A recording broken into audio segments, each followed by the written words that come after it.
Assalamualaikum warahmatullahi wabarakatuh. Pertama-tama perkenalkan, nama saya Siti Khadijah dari Fakultas Ekonomi Prodi Manajemen kelas 4B. Di sini saya akan menjelaskan tentang lembaga internasional dalam perspektif bisnis internasional. Sebelum itu, saya akan menjelaskan tentang pengertian lembaga. Lembaga adalah pemikiran kelompok-kelompok yang dibangun secara sosial dengan elemen-elemen regulatif, normatif, dan kognitif kultural yang bersama dengan aktivitas dan sumber daya terkait menyediakan stabilitas dan makna kehidupan sosial. Selanjutnya, ada aspek penting dari teori lembaga dibagi menjadi dua.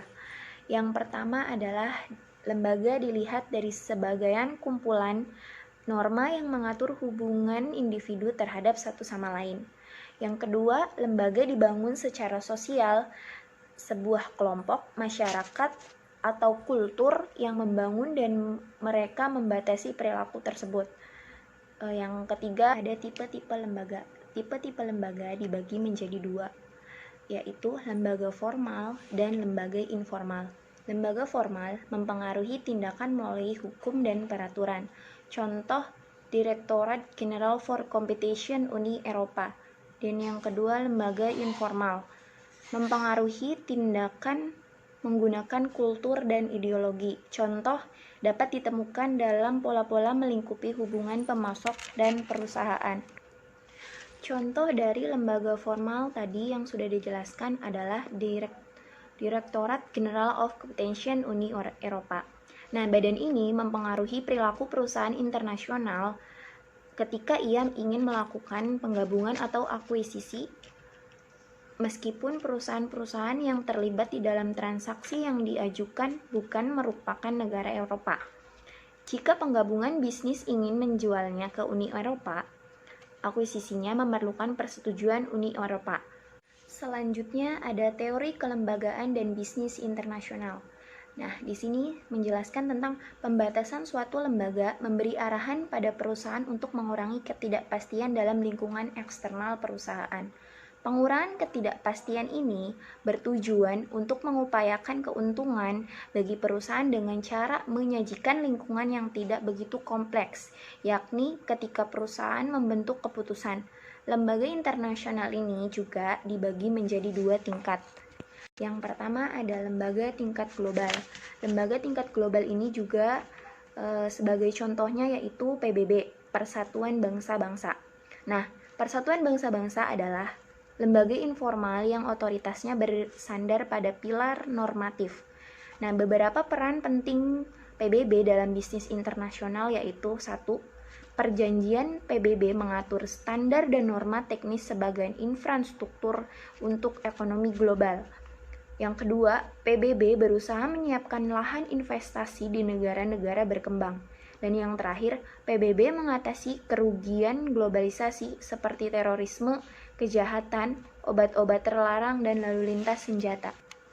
Organisasi PBB dilaksanakan melalui 5 badan, yaitu 1. Majelis Umum atau badan deliberatif utama yang mewakili setiap negara yang memiliki satu suara terlepas dari ukuran kekayaan atau kekuatan negara tersebut. Yang kedua, Dewan Keamanan. Tujuannya adalah menjaga perdamaian dan keamanan dunia. Yang ketiga, The Economic and Social Council atau ECOSOC yang berkaitan dengan permasalahan ekonomi seperti perdagangan, transportasi, industrialisasi, perkembangan ekonomi, dan permasalahan sosial.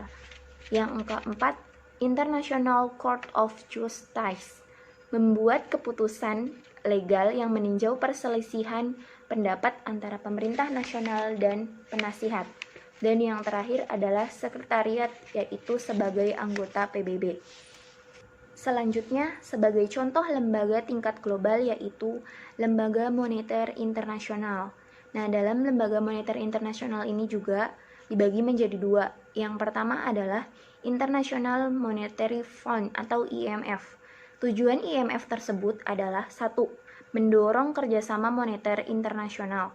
Yang kedua, memfasilitasi pertumbuhan ekspansi dan keseimbangan perdagangan internasional. Dan yang kedua, Bank Dunia. Bank Dunia memiliki kemampuan untuk meminjamkan dana dengan kisaran nilai yang rendah kepada negara-negara berkembang. Dan yang ketiga adalah World Trade Organization atau WTO. WTO ini juga memiliki pengertian yaitu organisasi internasional global yang dirancang untuk menetapkan dan membantu menjalankan peraturan perdagangan antar negara. Prinsip-prinsip WTO. Yang pertama adalah perdagangan tanpa diskriminasi. Yang kedua, perdagangan yang lebih bebas secara transparansi. Yang keempat, mempromosikan kompetisi yang adil. Yang terakhir adalah mendorong reformasi, pembangunan, dan ekonomi. Seperti yang sudah saya jelaskan tadi, lembaga internasional dibagi menjadi dua, lembaga tingkat global. Dan yang kedua adalah lembaga tingkat regional, yang di dalamnya ada pertama, perjanjian kerjasama militer dan keamanan. Aliansi militer dan keamanan mempengaruhi perdagangan langsung di antara partner-partnernya dengan menstabilkan kondisi internasional dan lingkungan ekonomi lintas negara. Mungkin itu saja yang bisa saya jelaskan dan paparkan dalam presentasi kali ini. Kurang lebihnya mohon maaf. Saya akhiri. Wassalamualaikum warahmatullahi wabarakatuh.